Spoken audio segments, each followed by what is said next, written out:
ससुराल रे ससुराल चल गइले ससुराल माल रे चल गइले ससुराल रे। आप सुन रहे हैं सिंगर रवि राजा को। डीजे मनीष रक्सौल।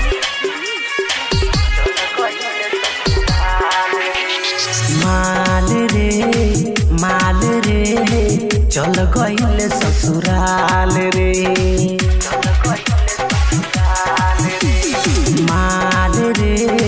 माल रे चल गइले ससुराल रे। प्यार के हमारा से गइले बॉर्डर पार रे। माल रे चल गइले ससुराल रे।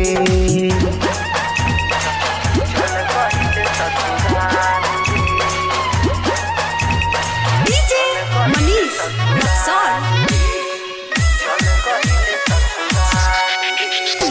ओ करे से करते रही हमहू बहुते प्यार रे।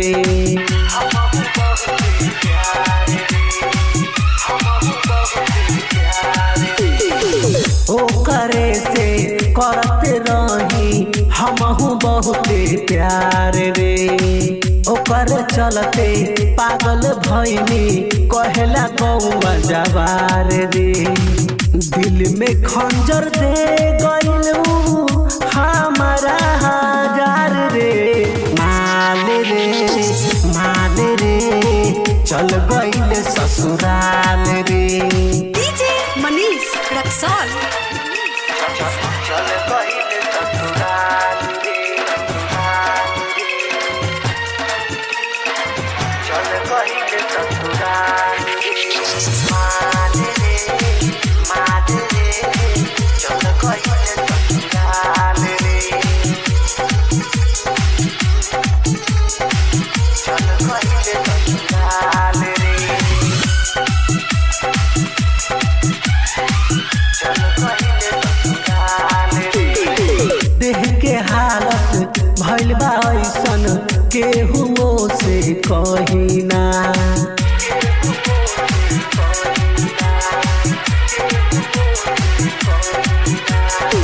देह के हालत भइल बा ऐसन केहू से कही ना।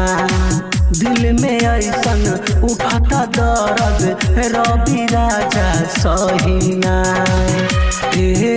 सजाद संगे हो गइल फरार रे। माल रे चल गइले ससुराल रे। माल रे चल गइले ससुराल रे। शादी के दोसरा से चल गइले नेपाल रे। माल रे चल गइले ससुराल रे।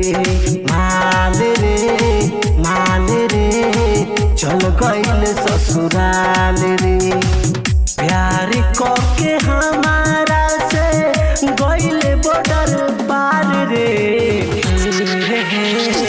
ला ला ला ओ हो हे ला ला ला आहा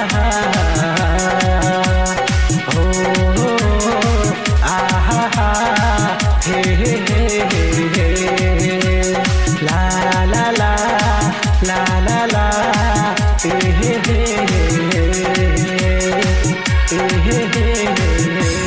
मनीष रिकॉर्डिंग स्टूडियो रक्सौल रघुनाथपुर।